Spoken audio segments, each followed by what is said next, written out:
Welcome to another episode of Generosity Talks brought to you by Navina Denim.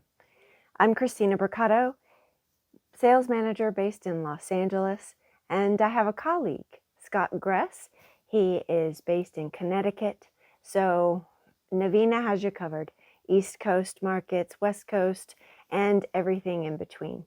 We look forward to speaking with you and showing you our newest Autumn-Winter 21 collection. So much to talk about: new sustainable fibers, technologies, modes of transparency, so much to talk about at Navina. This is a series that we wanted to focus on LA denim.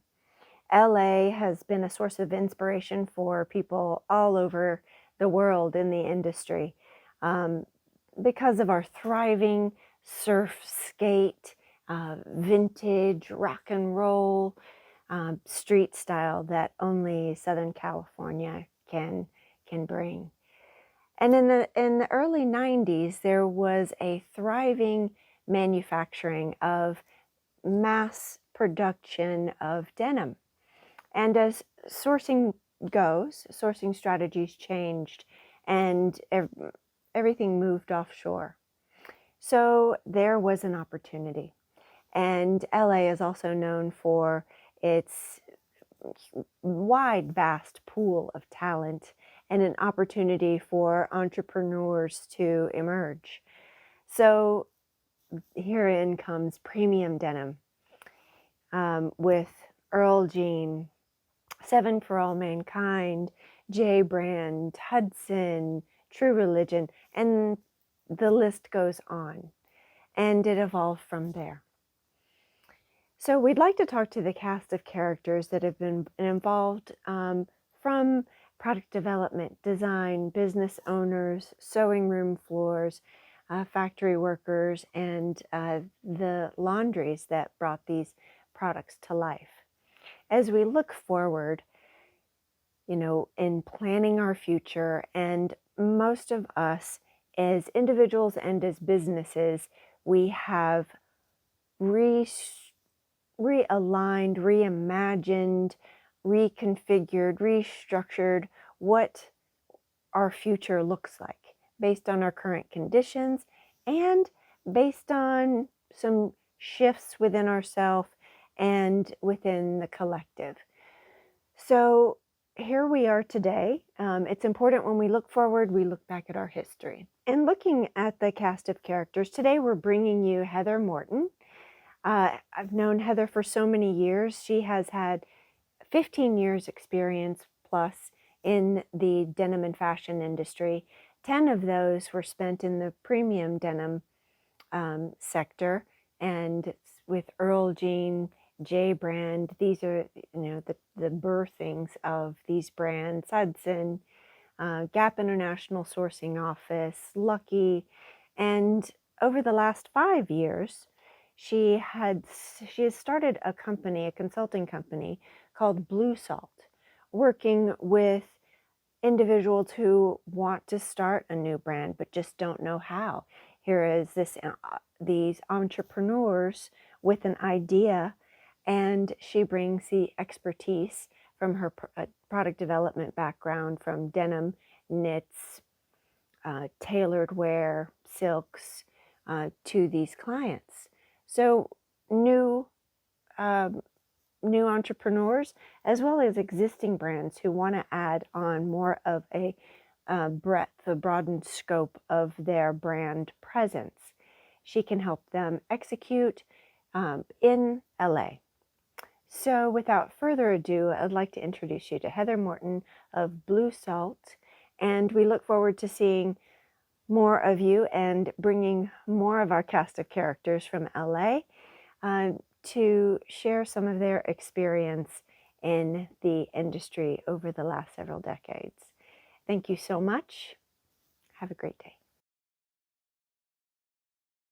At the time, prior to starting the company, the denim industry, premium denim industry, was going through transition. A lot of the well-known brands that we all know were phasing out of mass production in LA. They were doing smaller runs in LA, and they were moving and sourcing in other regions of the world. And so with that, the newness and the creativity that was coming from brands had changed because there wasn't this speed to market that they could get with doing development or doing production in another country. Whereas with LA, there's this speed to market because you can get in your car and you can change things really quickly prior to production shipping. So I feel like there was kind of this staleness to the market, and the end consumer pretty much had started to feel that. So the denim industry took a slow turn, and things got really tough for a lot of companies and a lot of people. And it was my opportunity to just kind of do what I love. I had always kind of wanted to have this full-fledged product development company where I could do the things that I had been doing, but do it for various different companies with various different points of view. So it kind of kept that creative juice flowing, because there's always newness with a new brand or a new client or whatnot. So I, was blessed to have an opportunity to start the company. And it was interesting because a lot of people that I had known for 15 years in the industry were reaching out saying, "Hey, I heard you're doing your own thing. I heard you're on your own. Like, let's talk. Can you do XYZ?" Or, so it kind of opened up a lot of conversations with people that maybe I hadn't talked to in 10 years, 5 years, or, "Hey, can you help me with this?" So it was a great time. As the companies, as many of the companies started as denim companies, then they had to increase or broaden their assortment. And for me, that was exciting because I know denim in and out, and it was kind of fun to learn other categories and, meet new people, new mills, go to new shows, just kind of broaden your horizons as the companies needed to, have a ready-to-wear element added to the brand, or they needed to have, their international line, which was more contemporary, aside from the premium denim part of it. So it was an exciting time because it got to kind of broaden my horizons, kind of open the scope of, the product. And at the same time, it was learning something new, which is something I'm passionate about.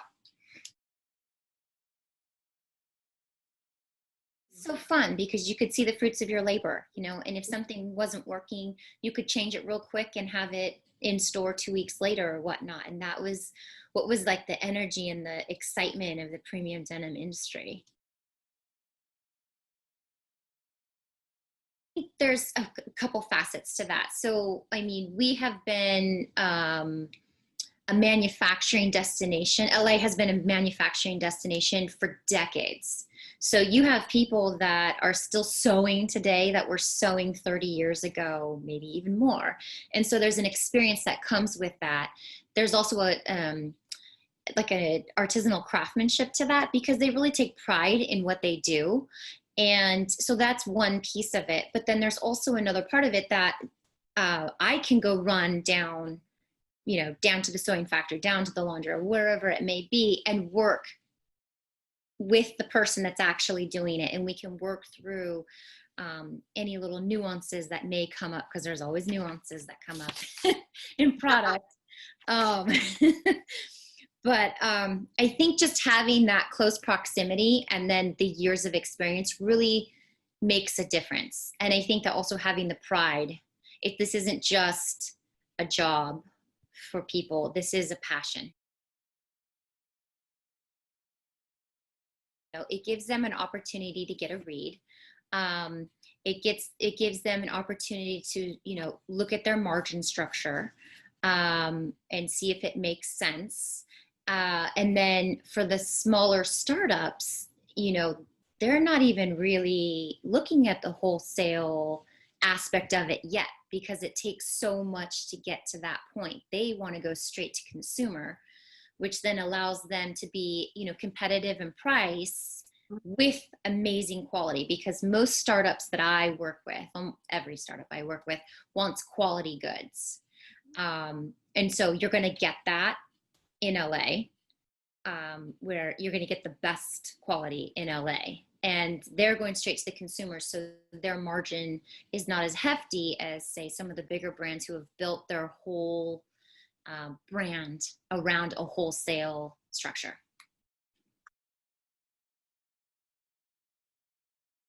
So sustainability has been on everybody's mind for years before it became the big push in LA, because people needed to find more, what's the word I'm looking like, more sustainable way of doing business, because um, like overhead is a little bit, or is more expensive in LA. For example, like your electricity is much more expensive. Your water is much more expensive here in LA. So people were trying to find more sustainable ways of doing business that could help their profit margin to stay in business. So this has kind of been a topic for a long time in LA. And we have had so many guardrails from, say, local government, city government, things like that, on keeping our water clean, keeping our air clean. So we have been doing these things in LA for years. I mean, 10, 20 years, we've been making things more sustainable, eco-friendly, because we were given guardrails, from the higher, from the government, basically. And so we have kind of pushed those practices into other parts of the world, because as designers would come into LA and see that, this process, this guy has actually got, the right gloves, or the right protective gear or whatnot, because we cared about our employees in laundry, in sewing, in the manufacturing functions across the product. People, or big companies, would make that mandated in their huge factories across the ocean. So we kind of started that movement in a way here in LA, as the trend / huge push for sustainability and eco-friendly washing and different kind of parts of the manufacturing process have become more and more apparent. A lot of companies have invested in a lot of new technology. There's been a huge increase in the technology, the machinery, the inventions that have been made for the manufacturers to invest in it. So in terms of the sustainability route, we have, it's been a part of our life for several years, and we're making more strides year by year in the investments to create, a cleaner process, a path, that each garment can kind of be traced, through the process. So LA is definitely making huge strides through that. And what's interesting is a lot of these companies that are creating the machinery, or creating, say, the new green environmental, I want to say, like, say, the natural enzymes and things like that, they come to LA to test that, because this is the place that you can get that tested quickly, and you get your results like this. I've been in product development. I had been in product development for about 15 years. Loved it. Loved the balance of the business side of it and the creative side of it. But I felt like there was an opportunity, as the big brands were kind of migrating, in other regions of the world, that there was a lot of opportunity for these smaller brands to start their businesses here in LA. But it's really hard. You need to know the right people. You need to have experience. You need to know the right pattern makers, the right sewing facilities, the right laundries, the right mills. I mean, and who's in town and who isn't. And if you if there's a mill that doesn't have a rep in LA, how are you going to get a hold of the correct mill that, of that product that you're trying to develop and produce in LA? And that's my passion. I mean, and that's what I love. I've had clients come to me with ideas on a napkin. They've sketched something out on a napkin. They're like, this is what I want. And I'm like, okay, let's go. So it can be something as raw as that, or it could be somebody who has some design experience and comes to me with a tech pack, but then doesn't know anybody in town or doesn't, know what it takes to really get it done. And I thrive on that. I thrive on the challenge. I thrive on, creating product and making it something that's an idea and it becomes a viable, tangible, successful product. I love that. Kind of the fun part of what I do as well is just, creating the fundamental building blocks for a successful company. A lot of little things that people don't think of. So they have this, great idea, this great concept. And then it's like, well, did you know about fusing? What's fusing? Did you know, like, what are we going to do for pocketing? What are we going to do for zippers? What are we going to do? Did you know that the actual, they want small zippers? Well, you need to get your hand in that zipper or that pocket, just little things that you learn along the way that are just kind of, not thought of until you have to think of it. Each brand kind of has their DNA and they have their consumer that's buying their product, but there's so much innovation coming out of the mills in terms of the sustainability. I think that the end consumer wants that. They want to feel like they are doing something good for the world by the clothing that they're buying, by any purchase that they're making. They want to feel like they are actually giving back to Mother Earth. And from the mill standpoint, absolutely. I mean, it starts with the mill. It starts with the fibers. It starts with, the weaves. That's where all clothing starts. And so I think it's so exciting from the mill perspective, what they're doing in terms of the traceability from the yarn, through the fabric. And there's constantly newness. And then it's also fun to see what's happening on the laundry side to enhance that and just kind of create this whole story about, undoing what we have done for the past 20 years, 30 years.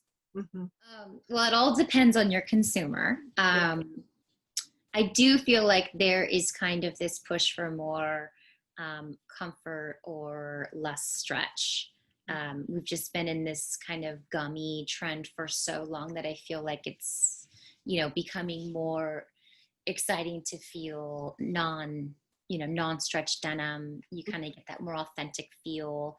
However, there's a bunch of, there's a lot of brands that need that stretch because as the consumer, depending on the body types that they're selling to, or depending on to the activity level, or the lifestyle of their consumer, they have to have fabrications that cater to that. I'm really excited about non-stretch. I'm wearing 13-ounce non-stretch right now myself, but that's where I'm at.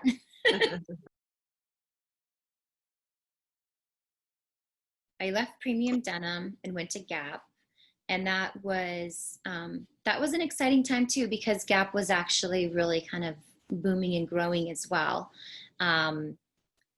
It was interesting to not have that wholesale aspect for the brand, and you had this straight to retail mentality. So what the merchandisers chose and what the design and merchandise teams came together with was what ultimately ended up in stores. And so you could really follow the product all the way through. So that was exciting. When I went to Lucky after that, Lucky was 100% made in LA at the time. And Jean and Barry and Liz were there, and there was this passion and there was this leadership there. And if the designers felt really, really empowered by a certain design or something that just kind of got to them, they said, go ahead, test it, get it in, and tell me when you can get it in. So there was this creative flow. And so I feel like even a Gap, and especially the high premium, in the early 2000s, there was this energy that came from design, and there was this energy that came from the companies to like, let's just get it there. Let's just see what happens. And this could be the new, the new fit, or this could be the new jean or whatnot. And that energy translated from, all the way from design through production to in store. And I really feel like the consumer could feel that. I felt like they felt that energy, and they would go shop and they resonated with it, and they wanted it to become a part of their life. And I think that has a huge part to do with the success story of the premium denim boom in LA back in the day. I mean, and I feel like that we could be on the verge of something like that again, with this this opportunity to go straight to consumer, with the online shopping trend that's happening right now. So I think, this there may be an opportunity to kind of 20 years later let it, could happen again. I think that when a designer or a design team comes up with this, this story or this concept, and they feel so passionate about it, the passion translates to the merchandising team and the sales teams, and they then, translate that information and that energy to the salespeople, whether it be their retail stores or it be their wholesalers that they're wholesaling to. So when it becomes very, click the buttons, fill the holes, I think that translates in product. And I feel like the more risk, maybe not the more risk, let me retract that. A little more risk could go a long way for a lot of the bigger brands. And that's what I think the consumer craves. So that's what they crave in a new brand. And a new brand doesn't have as many guardrails or boundaries, because there isn't, there aren't those boundaries or guardrails created by maybe the parent company or whatnot, where these smaller brands are just, they're like, I want to try this. Let's do this. Let's just see what happens. And that translates into your marketing, that translates into your, your online marketing push, your website, whatnot, and people can feel that. The consumer can feel that. And that's why they get excited about trying something new. Hey, have you heard this new brand? Hey, did you see so-and-so's runway show?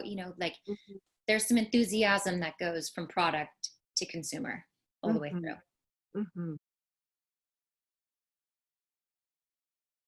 I think the challenge now is we are just kind of getting things back up to speed, getting rid of that fear factor, kind of getting back to work. I feel like the more people are around one another and then kind of feel this sense of camaraderie, like we've been through big things before, we're going to make it through this. And we kind of are like, a village here in LA. We all help each other out. And I think being at home for a lot of people, and then coming back and seeing other faces and other smiles, and, seeing that we're all kind of we're all pulling through and we're going to make this happen, is huge. We've definitely not been operating at full capacity. There's this sense of, what's next, what's happening. And so it's kind of put some people on hold, but it's also created some new opportunity. Like I said, as people were looking at business and they're, looking at how things were being done, is there an opportunity to do it differently moving forward? And so there is some traction of people coming back and, putting some dollars into made in America and quality. And, if the consumer asks for it, which they are, they certainly are. And if companies are able to kind of be a little bit nimble about, doing things a little, in a fresh way, or doing things a little differently than they were just used to doing, there's a lot of opportunity here. I also think that with the sustainability, the interest in sustainability, it's creating some new opportunity. And, there's new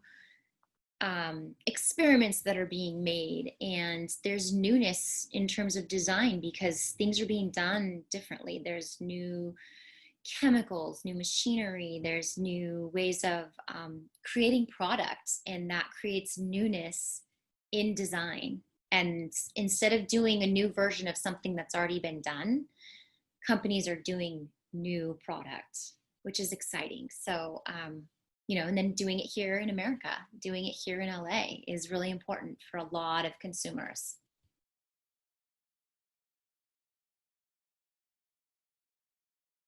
I think that this time of, I'll just call it reflection slash COVID, has given many companies an opportunity to really assess business and how they've been doing it, and where can they have better practices, and where can they save, and where can they shift and move things. And also there's been a huge influx of online sales, so that kind of cuts out that wholesale market, which then in turn, you're looking at a different margin strategy. So people are thinking, hey, I can go run down the street, create these goods, and have them, in DC, in a matter of 8 weeks, as opposed to, a 9-month calendar of development that needs to get on a boat or a plane by X date, to get across the world here. And you're also able in LA to have more flexibility in terms of your quantities. Mm-hmm. So even though it may cost more to do business here in LA, it's kind of looking at the scales and balancing that out.